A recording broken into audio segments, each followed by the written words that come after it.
E aí pessoal, aqui quem fala é André Cadori e esse é o About Money. E antes de começar o vídeo, vou pedir o seu like e também sua inscrição no canal, caso você ainda não seja um inscrito. E nesse vídeo eu vou trazer mais um investidor que eu gosto muito, um dos três principais, mais conhecidos, Lírio Parisotto. E possivelmente o que tem mais dinheiro entre os três maiores investidores, além de também ser um empreendedor de muito sucesso.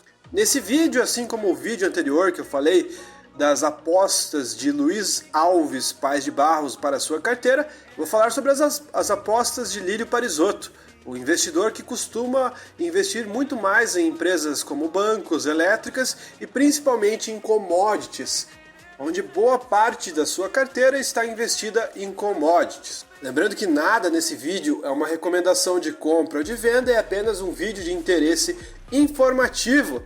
E nesse vídeo a gente vai abordar sobre as principais posições da geração LPAR, que é o seu fundo de investimento, onde está boa parte do seu patrimônio. O fundo Geração LPAR é um fundo que tem como benchmark o Ibovespa, focado na classe de ações apenas. O administrador do fundo é o Banco Genial e o gestor é o Plural Investimentos Gestão de Recursos.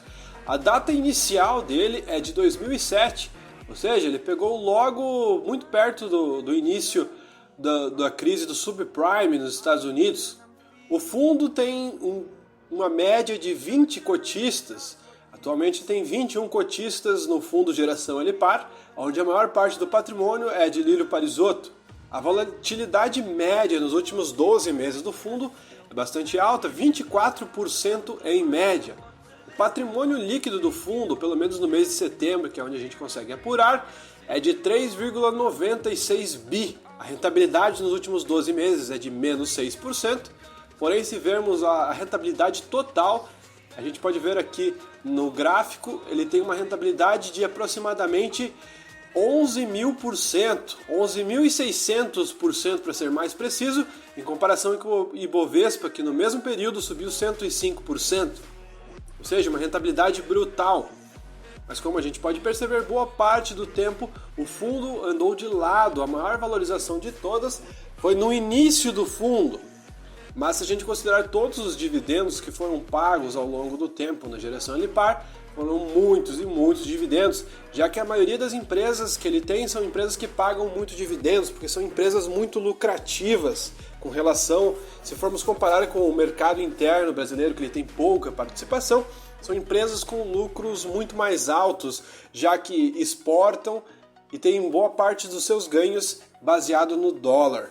E se a gente for perceber, ele não tem muitas ações no seu fundo, são poucas ações, com uma concentração muito forte em poucas empresas. Então, vamos falar as empresas da menor participação até a maior participação. A menor participação de todas dele está na IRB, a resseguradora, IRBR3, com uma posição de 1,46 milhões, que equivale a 0,03% do seu fundo. Ele também tem a Light, a LIGT3, com uma participação de 23 milhões, que dão 0,50% do fundo. Ele tem a Celesc 3, com uma posição de 28 milhões, que dão 0,61% do fundo. Ele tem Eletrobras, a Elet 3, uma posição de 33 milhões, que dão 0,73% do fundo. Tem a CSNA 3, Companhia Siderúrgica Nacional, com 38 milhões, que dão 0,84% do fundo. Ele tem a Eternit, a Ether 3, com uma posição de 0,88%, que dão 40 milhões do fundo. Ele tem a Petrobras, a Petro 4, com 77 milhões, que dão 1,70% do fundo. Tem também mais a Braskem 3, com 101 milhões, que dão 2,22% do fundo. Ele tem a Vale 3, a Vale SA, com 102 milhões, que dão 2,24% do fundo. Tem a Uzi Minas, a Uzi 5, com 3,42%, que dá 156 milhões em Uzi Minas. Ele tem a Celesc também, porém a Celesc 4, com 189 milhões, que dão 4,13% do fundo. Ele tem a Braskem 5, com 189 milhões, que dão 4,14% do fundo. Ele tem a Braskem novamente, porém a Braskem 5, com 189 milhões, que dão 4,14% do fundo. Ele tem a Bradespar, a BRAP4, com 216 milhões, que dão 4,72% do portfólio. E ele tem a Eletrobras, de novo, a ELET6 dessa vez, com 477 milhões, que dão 10,41% do total do seu portfólio. E a maior aposta de todas dele está no Banco do Brasil, o BBAS3, com 709 milhões, que dão 15,45% do total do fundo. Como você pode perceber, a carteira dele teve algumas alterações ao longo do tempo, nesses últimos meses. A maior parte do tempo, durante os meses anteriores, estavam em empresas muito mais comoditizadas. Ele não tinha uma posição tão forte assim no Banco do Brasil. Ele tinha posições mais fortes nas siderúrgicas, onde ele tinha bastante Usiminas, CSN, entre outras. Porém, com o passar do tempo, essas empresas não andaram muito bem e algumas alterações foram feitas, dando maior peso para o Banco do Brasil e a Eletrobras no final das contas. Se olharmos, por exemplo, as posições do mês de março, já era totalmente diferente. A maior participação de todos estava em Braskem, ele também tinha muita Bradespar, e as posições CSN, Usiminas, etc. estavam muito mais fortes na sua carteira.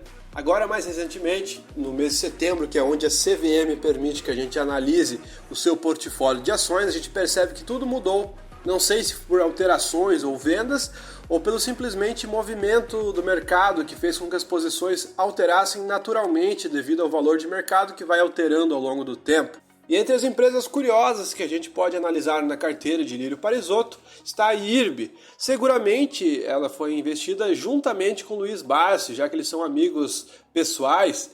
Então pode ter tido alguma influência a posição de Luiz Barsi na posição de Lírio Parisotto também.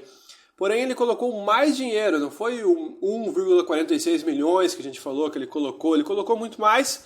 Porém, com o passar do tempo, houve uma desvalorização, e já que a posição é muito pequena, nem arranhou o seu portfólio. Então, quando a gente vai investir nesse tipo de empresa mais arriscada, tem que fazer que nem Lírio Parisotto fez, colocar pouco percentual, porque se as coisas não derem muito certo, nem vai arranhar o portfólio, não vai causar prejuízos muito grandes. Então a IRB é uma posição muito curiosa na sua carteira. Outra posição de uma empresa bem complicada é a Light, onde ele tem 23 milhões. Uma empresa muito antiga, uma das mais antigas da Bolsa de Valores, mas que nos últimos tempos caiu demais devido a todo o seu endividamento, a situação complicada da empresa. Ela teve uma desvalorização muito forte, ela subiu bastante nos últimos tempos, mas não apagou a grande queda que ela teve nos últimos momentos. A Light é uma das principais empresas integradas no setor de energia elétrica do Brasil. Ela atua nos segmentos de geração, distribuição e comercialização de energia. Sua área de concessão abrange cerca de 1/4 do território do estado do Rio de Janeiro, na verdade. A empresa atende a mais de 4,5 milhões de consumidores em mais de 30 municípios fluminenses. Outra empresa que tinha uma posição um pouco mais relevante há tempos atrás era a própria CSN, a CSNA, que está num preço muito baixo. Ela caiu bastante nos últimos meses, ela chegou numa valorização muito forte.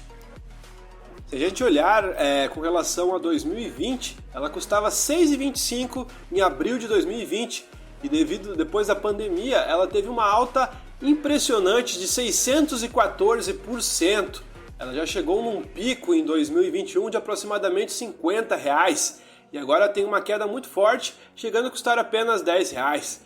Uma empresa que gera muito medo no investidor, porque já que o preço da commodity oscila tanto, ela depende só disso, quando a commodity cai, a gente tem essas quedas brutais de preço.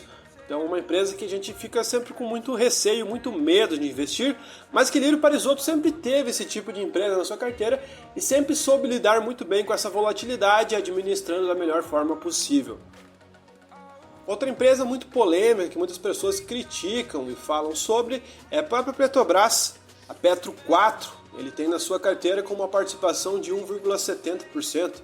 Agora é um pouco menos do que ele tinha antes, mas a Petrobras é uma empresa excelente. Eu acho que se fosse ver os investimentos nos últimos 2, 3 anos, foi um dos mais rentáveis. Não sei se daqui para frente vai ser com esse governo, mas foi uma das empresas que mais pagaram dividendos, se não a empresa que mais pagou dividendo no mundo inteiro nos últimos anos. pagamentos difíceis de se repetirem. Se a gente for olhar no fundo da pandemia, ela já chegou a custar R$12, R$10. Então quem acumulou muitas ações nesse período teve uma valorização fabulosa. A empresa subiu em torno de 214% só a cotação. Fora o dividendo fabuloso que ela pagou durante esse tempo, que pode ser até mais do que 200 e poucos por cento, foi uma coisa muito difícil de se ver. Quem teve apenas Petrobras no portfólio ganhou muito dinheiro. Depois, com a chegada do governo Lula, ela caiu bastante devido a toda essa especulação, onde todo mundo mete muito medo e fala muito mal com relação ao futuro da empresa, gerou outra janela de oportunidade para agora subir e estar numa das suas máximas, chegando a custar em torno de R$38 nos últimos dias. Outra empresa que ele vive elogiando nos vídeos e nas lives que ele faz é a própria Vale. Ele até elenca que se fosse escolher apenas uma ação para ter na carteira, ele teria a Vale SA, a Vale 3. Ele tem uma posição agora baixa, mas já teve posições maiores ao longo do tempo. Ele também tem uma posição forte com a Bradespar, que acaba dando no mesmo, só uma opção até mais barata do que ter a própria Vale. Ele tem 2,24% da Vale na sua carteira. A Vale, assim como a Petrobras, é outra empresa que pagou muitos dividendos nesses últimos anos. Não sei se isso vai se repetir, mas ela atualmente está num preço muito atrativo. Ela caiu bastante nos últimos meses. Se a gente olhar a sua cotação, ela chegou a custar 35 na pandemia, para chegar a custar R$114 no auge de 2021, uma alta de mais de 200%. Depois ela caiu em torno de 45% com relação ao topo, chegando a custar hoje R$62 por ação. Será que é uma oportunidade? É o que vamos ver daqui para frente. Outra posição interessante da sua carteira, de uma empresa que poucos falam, elétrica, é a Celesc, as Centrais Elétricas de Santa Catarina. São poucos investidores que têm ela no portfólio, pelo menos poucos fundos de investimento possuem ela. É uma empresa bastante fora do radar.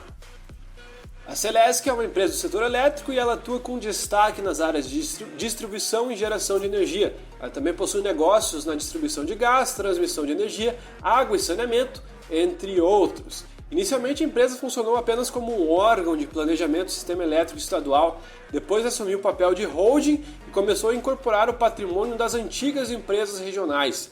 Esse processo se deu ao longo dos anos 60, quando a empresa ainda inaugurou cinco usinas. Em 73 a empresa ingressou no mercado financeiro, abrindo seu capital com ações negociadas na bolsa. Então desde 73 nós temos essa ação negociada na bolsa. Outro investidor de peso que tem ela na carteira é o próprio Luiz Alves Paes de Barros, que tem uma posição bastante alta em Celesc também, uma empresa barata de energia elétrica, que sempre paga bons dividendos e muito segura para você ter no seu portfólio.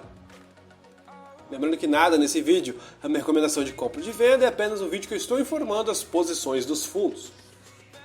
Já estão liberadas, qualquer pessoa que quiser acessar através do CVM poderá ter acesso a qualquer fundo de investimento, não precisa nem assistir o meu vídeo, você pode simplesmente entrar no site da CVM e colocar o fundo que você desejar para olhar as posições. A maioria dos fundos permite que você olhe, outros não, e a maioria oferece apenas posições de 3 meses atrás. No caso, a geração LPAR, a gente consegue ter acesso à posição de setembro, tem mais liberdade para analisar o portfólio. Outra posição de destaque é a Eletrobras, que foi privatizada recentemente e muitos fundos estão apostando também na Eletrobras. Ele tem a posição maior na Elet 6, uma posição de 477 milhões só nela. E para finalizar, a maior aposta de todas dele está no Banco do Brasil, BBAS3, outra empresa que tem Luiz Barsi como principal acionista. Também acho que é uma das maiores posições de Luiz Barsi. Lírio Parisotto tem 709 milhões só nelas, isso dá quase 16% do portfólio só em Banco do Brasil. Eu acho que se deve toda essa posição, porque ele já tinha antes, e o Banco do Brasil, como vocês sabem, subiu muito de preço. Há pouco tempo atrás, não muito longe, ele estava custando R$26, R$29, ninguém estava muito interessado em comprar. Luiz Barsi vivia falando do Banco do Brasil, Lírio Parisotto também vivia falando do Banco do Brasil, ninguém dava tanta atenção. Mas dali para frente ela subiu em torno de 73%, foi uma alta muito forte. Então mostrando que o Banco do Brasil teve um retorno muito alto e possivelmente boa parte dessa posição que aumentou na carteira dele foi devido a isso. Mas enfim, pessoal, o vídeo foi esse, espero que vocês tenham curtido. Se você gostou, deixe seu like. Se você não é inscrito no canal, se inscreva. Muito obrigado e até o próximo vídeo.